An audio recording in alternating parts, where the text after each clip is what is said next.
be reckoned with and to be benefited from the world. So thank you for your leadership. Your Excellency, thank you so much for coming. I know we have a small window as ESCAP is running a tight ship, so we are all to be on the dais. We want to say that your role. Meeting that we can follow through your communication. Do you have some communication groups or? Minister of Social Development and Human Security Thailand. Ms. Arhina Saskia Alistavan, Under Secretary General of the United Nations and Executive Secretary of ESCAP. And Ms. Tina Bahau, Under Secretary General of the United Nations and Executive Director of UN Women. Located on the right. Delegates who register their intention to speak. It's been nearly 30 years since this pledge was made. Have we delivered? Across Asia and the Pacific, considerable progress has been made in key areas of gender equality. Several countries have eradicated extreme poverty, expanded healthcare, and enhanced social protection for women and girls. Education gaps are closing, and women's representation in parliaments has increased. Please, Your Excellency, the floor is yours.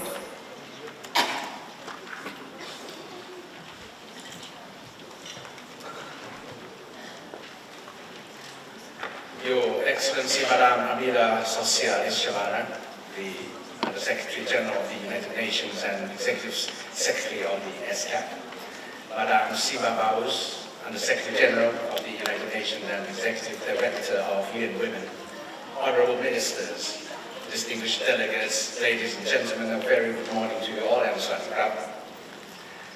Now, on behalf of the government of the Kingdom of Thailand, I'd like to take this opportunity to warmly welcome every single one of you to this wonderful Asia-Pacific Ministerial Conference on Beijing Plus 30 review here in Bangkok, the city of Angel. In this regard, I'd like to express our sincere appreciation to the United Nations Economic Social Commission for Asia and the Pacific, or UN-ESCAP, and the UN Women Regional Office for Asia and Pacific for their collaborative efforts in organizing this ministerial conference. I would like to take this opportunity to remind all of us gathering right here that we are at a critical juncture in moving towards the achievement of our commitments under the landmark agenda that human rights are women's rights and women's rights are human rights. It is at the heart.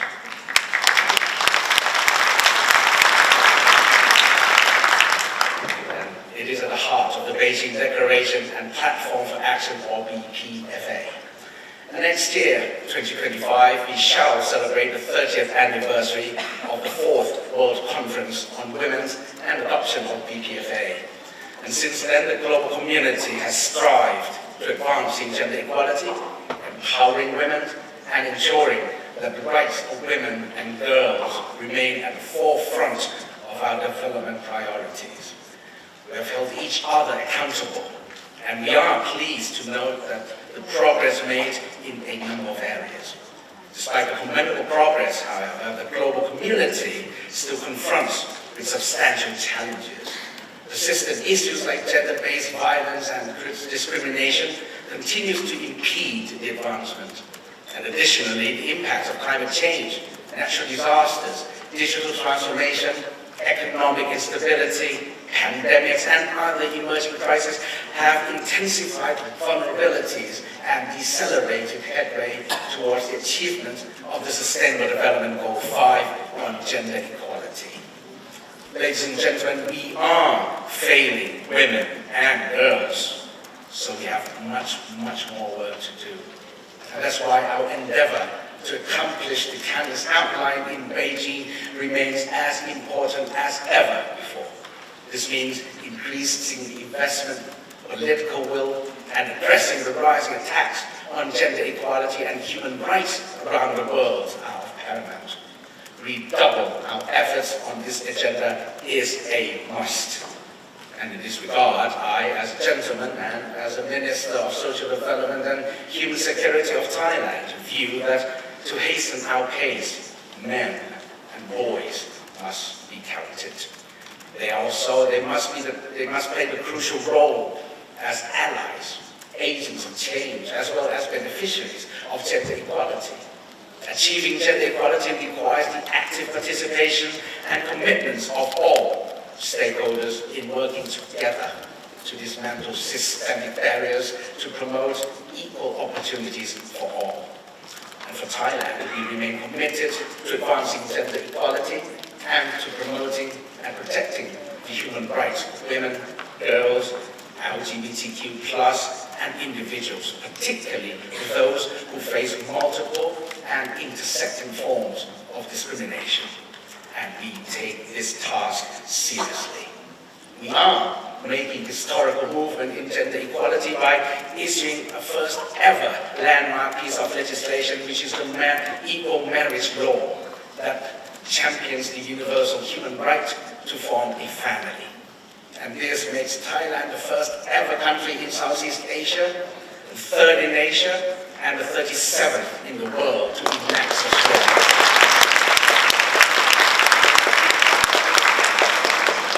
And this law will be completely into force on January 22nd in 2025. So January 23rd of January next year, whoever wants to get married, please come to Thailand. This transformative law not only legalizes marriage beyond traditional norms, but also signifies that love transcends boundaries. And it really brings about a paradigm shift in Thailand's family law. Ladies and gentlemen, we are less than 4 months away from the 69th session of the Commission on the Status of Women, where the achievements and challenges of the implementation of BPFA will be revealed. And it is anticipated that the political commitments in gender equality will be eventually intensified. And therefore, I wish that this Ministerial Conference will be the extraordinary opportunity for all of us to build a regional consensus on actions needed to accelerate the implementation of the commitments made in the BPFA. And this must serve as the region's input to the deliberations at the 69th session of the Commission on the Status of Women in 2025 next year. And in this regard, Thailand stands ready to work with all ESCAP member states, associate member states, as well as CSOs and the relevant organizations and stakeholders to uphold the principles of Beijing Declaration, ensuring that we will not lose our path towards the Sustainable Development Goal 5 on gender equality. And while arduous works are lying before us, and I'm confident that our region has the ingenuity, the enthusiasm, and spirit to delivering a better life and more sustainable future. The need for effective cooperation amongst ourselves now has never been greater, and I thus implore, I would like to urge all of us to put together in full cooperation. And lastly, I wish you all great success in your endeavor and have a pleasant stay in Thailand. And I hope that in the next few days you would be able to make time to see yourself the true vibrant city of Bangkok and enjoy the Thailand Winter Festival during your stay, not just this meeting room. Have a wonderful stay, wonderful conference, and thank you very much, ladies and gentlemen. Excellencies, distinguished delegates, friends and colleagues from civil society and youth organizations.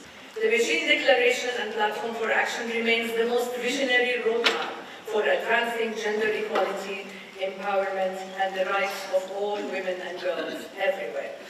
It has been an inspiration in the truest sense. Who echo the resilience and struggle of millions of other women and girls in our diversities. Chair, our region is in crisis. The dominant economic model, rooted in financialized globalization, is entrenched in rising inequalities. Young people face multiple and intersecting forms of structural oppression, discrimination, criminalization, marginalization, and violence, perpetrated from systems of colonialism, imperialism, fundamentalism, authoritarianism, militarism, patriarchy, capitalism, racism, casteism, classism, ageism, Control. President, good morning. On behalf of all bureau members, I wish to express our warm appreciation to the distinguished delegates for the confidence bestowed on us.